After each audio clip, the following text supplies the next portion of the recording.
Science में नहीं रखना है कोई fear when Hemant Pareek is here. Hello and नमस्कार एवरीवन, कैसे हैं आप सब। उम्मीद है आप सब अच्छे होंगे, खुश होंगे, मस्त होंगे। स्टूडेंट्स, अपने सेल चैप्टर चल रहा है जिसके अंदर सेल ऑर्गेनेलिज अपने चैप्टर चल रहा है।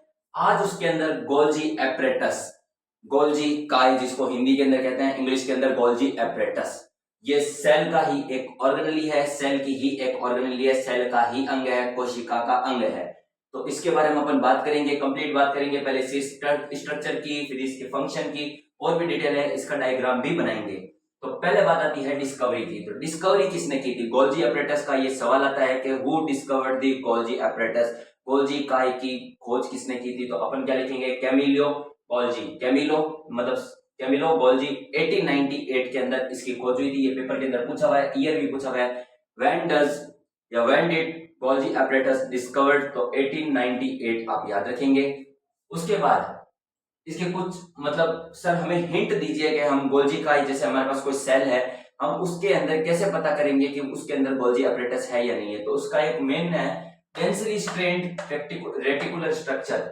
मतलब सर डेंसली स्ट्रेन्ड मतलब यह बहुत ज्यादा गहरे रंग की होगी। स्ट्रेन्ड मतलब रंग, और डेंसली मतलब बहुत ज्यादा गहरे रंग की। तो बहुत ज्यादा गहरे रंग की होगी। रेटिकुलर मतलब जालीदार, मतलब जिसके मतलब जो जाली के स्ट्रक्चर की हो, रेटिकुलर हो, उस वैसी संरचना, वैसी स्ट्रक्चर को क्या कहते हैं? Golgi apparatus.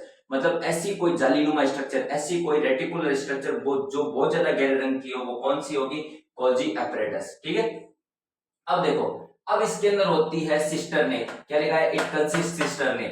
सिस्टरने मतलब इसके अंदर, सिस्टरने को हिंदी के अंदर कहते हैं थैली नुमा संरचना, थैली लाइक स्ट्रक्चर। थैली मतलब जैसे जो प्लास्टिक का बैग होता है, थैली होती है अपने पास, उसी को क्या कहते हैं? सिस्टरने। साइंटिफिक लैंग्वेज के अंदर क्या कहते हैं? सिस्टरने। इसके सिस्टरने का साइज कितना होता है? ये पेपर के अंदर पूछ रखा है। तो 0.5 माइक्रोमीटर से लेकर 1 माइक्रोमीटर तक इसके गोल्जी एपरेटस की जो सिस्टरने होती है, उसको 0.5 माइक्रोमीटर से लेके आप 1 माइक्रोमीटर तक उसकी जो सिस्टरने की जो लेंथ होती है, जो वेट होती है, वो इतनी होती है। ठीक है। अब जो सिस्टरने है ये दो प्रकार का होता है, ये 2 टाइप का होता है। एक होता है कॉन्वेक्सिस। कॉन्वेक्सिस पूरा सिस्टरने नहीं बोलना है, ये सिस है। सिस और ट्रांस दो फेज होते हैं। और ये होता है कॉन्केव ट्रांस। ये देखो, ये तो जो पेपर के अंदर ये भी सवाल पूछ रखा है कि जो गोल्जी एपरेटस है उसकी सिस्टरने के अंदर जो सिस है, जो सिस है वह कैसा है? कॉन्वेक्स टाइप है। जो कॉन्वेक्स लेंस, कॉन्केव लेंस बढ़ते हैं, वैसे इसके अंदर आपको लेंस नहीं बोलना है। तो सिस किस टाइप का है? तो कॉन्वेक्स टाइप का है। और कॉन्केव मतलब जो ट्रांस है वो किस टाइप का है? तो कॉन्केव टाइप का है। तो ये पेपर के अंदर पूछ रखा है, इंपॉर्टेंट है। अब मैं इसकी स्ट्रक्चर बना दूं तो इसकी स्ट्रक्चर कुछ ऐसे इस प्रकार की होती है, थोड़ी बहुत आप ऐसे याद रखेंगे। आप ऐसे, ये बीच से एकदम पतला यहां से, और फिर यहां से ये मुड़ना वापस चालू हो जाता है, यहां से फिर वापस ऐसे करके ये मुड़ते मुड़ते, ये कुछ इस टाइप की स्ट्रक्चर होती है। किसकी? गोल्जी एपरेटस की। ये एक गोल्जी एपरेटस की स्ट्रक्चर है, याद कर लेना। अब देखो इसके अंदर ये कौन सी फेस है? ये होती है ट्रांस फेस। ये कौन सी फेस होती है? Trans face. और ये कौन सी फेस होती है? Cis face. जो सिस फेस मतलब ये देखो, सिस फेस मतलब कॉन्वेक्स टाइप की होगी, और कॉनकेव ट्रांस फेस होगी। समझ आया या नहीं समझ में आया? आ गया समझ में? अब देखो इसके अंदर क्या होता है? Forming face. सिस फेस होगी, वो क्या बनाएगी? इसका चेहरा बनाएगी। फॉर्मिंग फेस मतलब जो कॉन्वेक्स सिस है, जो किसके अंदर? गोल्जी एपरेटस के अंदर जो कॉन्वेक्स सिस है वो क्या करेगी? वो फॉर्मिंग फेस, चेहरा बनाएगी। किसका? गोल्जी एपरेटस का। जो कॉनकेव ट्रांस फेज है, कॉनकेव ट्रांस जो कि उसका फेज है, वो क्या करेगी? मैच्योरिंग फेज, जो आगे मैच्योर होगा फेज। जो इसने तो चेहरे को बनाया है, गोल्जी एपरेटस को बनाया है, लेकिन ये जो गोल्जी एपरेटस को बड़ा करेगा वो कौन करेगा? कॉनकेव ट्रांस करेगा। आया या नहीं समझ में? आ गया? अब देखो, अब इसके अंदर मेन बात कि सर ये अलग अलग होते हैं क्या? कॉन्वेक्स सिस और कॉन्वेक्स ट्रांस? नहीं, यहाँ पे देखो ये एक दूसरे से जुड़े हुए हैं ना ये सारे, तो इसीलिए दे आर इंटरकनेक्टेड। मतलब ये एक दूसरे से, ये जो कॉन्वेक्स सिस है और कॉनकेव ट्रांस है, ये दोनों एक दूसरे से जुड़े हुए हैं। किसके अंदर? गोल्जी एपरेटस के अंदर। आ गया समझ में? ये भी इंपॉर्टेंट लाइन है, याद रख लेना। ठीक है। अब इसके फंक्शन की बात, सर हमने इसके स्ट्रक्चर को तो समझ लिया अच्छी तरह से, ठीक है। अब इसका काम क्या होता है? Packaging of materials to be delivered either to the intercellular targets or secreted outside the cell। Sir क्या बता दिया, इतना तो समझ ही नहीं आया, अभी समझा देते हैं। पैकेजिंग ऑफ मटेरियल, मटेरियल क्या होंगे, एक सेल के अंदर मटेरियल क्या होंगे, क्या रसगुल्ले, गुलाब जामुन, काजू कतली वो होंगे? नहीं, इसके अंदर होते हैं प्रोटीन और लिपिड्स होते हैं। कहते सर खाने खाने का नाम सुनते ही भूख लगने लगी, नहीं लगनी चाहिए। मटेरियल्स, मटेरियल्स मतलब कुछ खाने पीने की चीज, कुछ जो सेल को चाहिए होगी वही चीजें होगी, लेकिन वही चीजी होगी, चीजें चीजी, समझ गए? तो मटेरियल्स, मटेरियल्स क्या होंगे? प्रोटीन और लिपिड्स, प्रोटीन और लिपिड्स होंगे। तो इसके अंदर ये क्या करता है, जो एंडोप्लाज्मिक रेटिकुलम होता है वो गोल्जी एपरेटस को प्रोटीन और लिपिड्स देता है।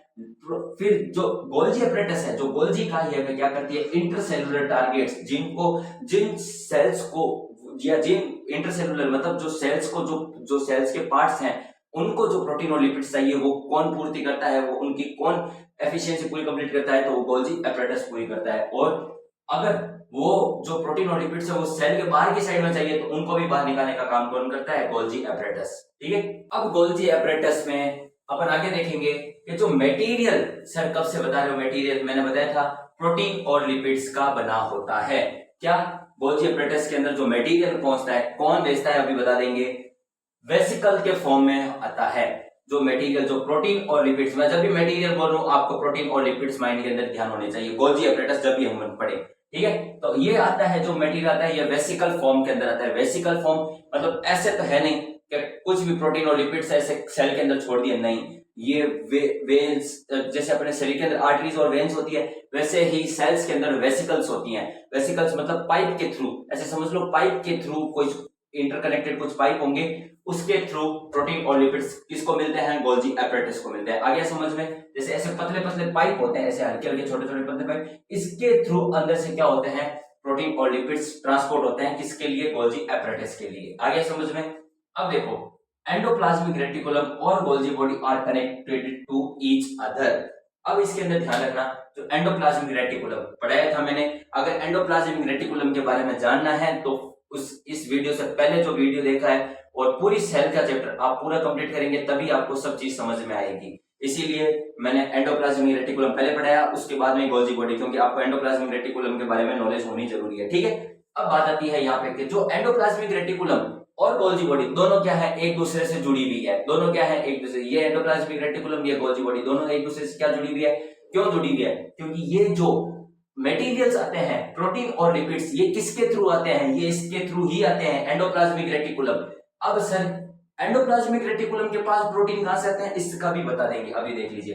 अब फंक्शन, अब पहले इसका फंक्शन देख लो। एंडोप्लाज्मिक रेटिकुलम क्या करता है, मटेरियल को किसके पास भेजता है, गोल्जी एपरेटस के पास। गोल्जी एपरेटस इसको क्या करता है, मटेरियल को पैक करता है। मटेरियल पैक करके ये जाता है सिस फेस के अंदर, और फिर इसके बाद आता है ये ट्रांस फेस के अंदर। इतना समझ आ गया। अब जो मेन कारण है राइबोसोम, जो अपन ने एंडोप्लाज्मिक रेटिकुलम के ऊपर बताए थे, राइबोसोम ही तो प्रोटीन सिंथेसिस करता है या नहीं करता, प्रोटीन सिंथेसिस करता है। तो ये वही वाला प्रोटीन यहाँ पे प्रोटीन सिंथेसिस करके ईआर को देता है। ईआर क्या करता है, ईआर करता है इसको गोल्जी बॉडी को supply.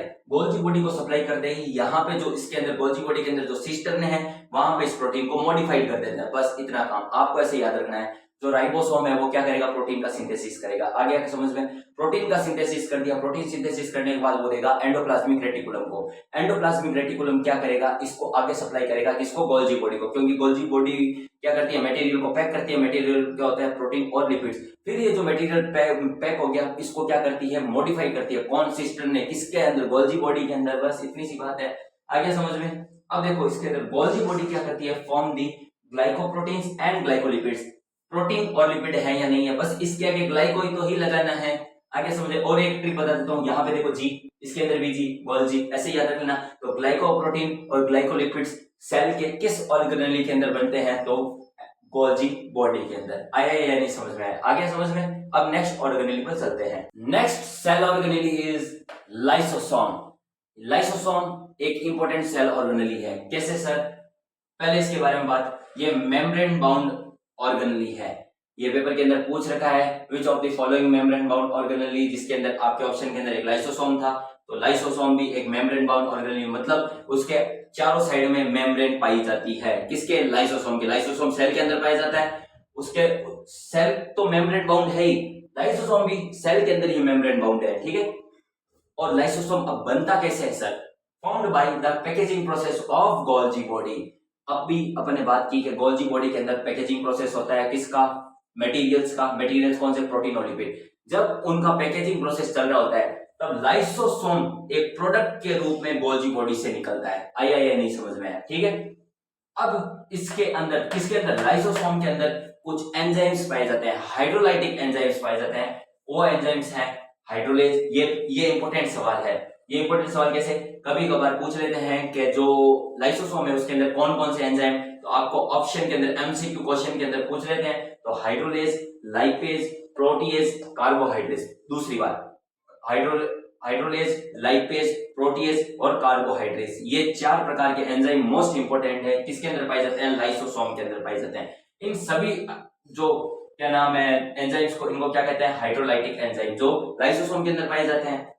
It digest carbohydrate, protein, lipid and nucleic acid. अब देखो, carbohydrate, carbohydrase, protein, protease, lipid, lipase, nucleic acid, hydrolase, ये चारों जो जितने भी हैं इनको डाइजेस्ट कौन करता है? इन चीजों को डाइजेस्ट, तो ये देखो ये एंजाइम छोड़ता है। जैसे लाइपेज एंजाइम लाइसोसोम ने निकाला तो वो क्या करेगा? लिपिड को डाइजेस्ट करेगा। प्रोटीएज एंजाइम निकाला तो वो प्रोटीन को करेगा। हाइड्रोलेज तो वो न्यूक्लिक एसिड को करेगा। कार्बोहाइड्रेट तो कार्बोहाइड्रेट को करेगा। आया या नहीं समझ में आया? तो 4 जो कि अपने न्यूट्रिएंट्स होते हैं उनको डाइजेस्ट करने के लिए 4 एंजाइम कौन निकालता है? तो लाइसोसोम निकालता है। आया या नहीं समझ में? इजी सा प्रोसेस है।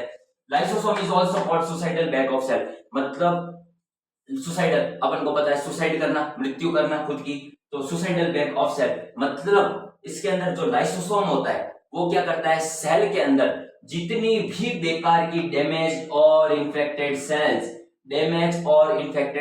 जितनी भी सेल के अंदर पाई जाती है उन सबको डाइजेस्ट कौन करता है? उन सबको खत्म कौन करता है? तो वो करता है लाइसोसोम। इसीलिए इसको सुसाइडल बैग ऑफ सेल कहा जाता है। ये पेपर के अंदर आ रखा है।